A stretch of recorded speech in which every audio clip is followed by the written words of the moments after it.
Akukuningi engizokusho ngoba ngikhuluma emva kwey'khulumo esezisho okuningi ngosisibuyi nami engikwaziyo. Ngizoqala nje ngokusho ukuthi the fact that usesebenze nama-head of department amaningi kanje, in between wasebenza futhi namanye ama-managers, kodwa nje isikhathi esiningi ubesebenza office la HOD under o-HOD abaningi abahlukene, ababalwe baze bafika ku-9, abanye besengabakhohlwa njengo-Stout,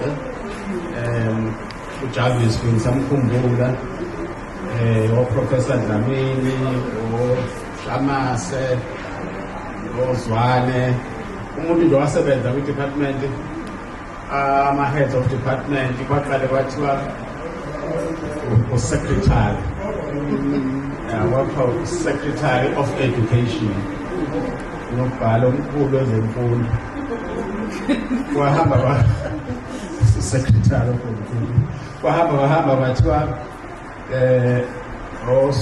nokwaqala kwathiwa Superintendent General, kwabekwa isikhashana ukabizwa CEO, Chief Executive Officer.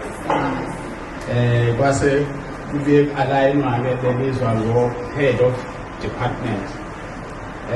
I think kwabizwa ngo-Chief Executive Officer kwaku-Professor Dlamini, yena wokugcina-ke. Ngesikhathi sengingena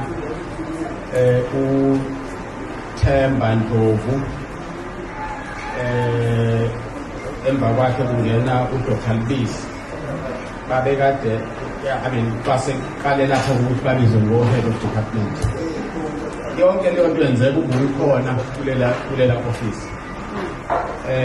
Siyamazi nathi, simazi kakhulukazi ngesikhathi esisebenza noProfessor Dlamini, siyamkhumbula. Mina ngi-appointwe as a Deputy Director esebenza no-Professor Dlamini usisibuyi. Even at that time, singakasebenzi naye, we always saw a lady usisibuyi elisebenza ngokukhulu ukuziphandla nokuzithoba, ngoba abanye abantu abasuke besebenza kula ma-ofisi kuba khona i-level yempakamo ethize, abanye bafune nokuthi ba-treatwe ngendlela ehlukile. Abanye basho hhayi nokuthi ugcine nje ngokuyibonela ukuthi kunempakamo encane, abanye basho futhi but I'm from the office of the HOD and so on, and ngalokho kuphela nje befuna ukuthi abahloniphe, kanti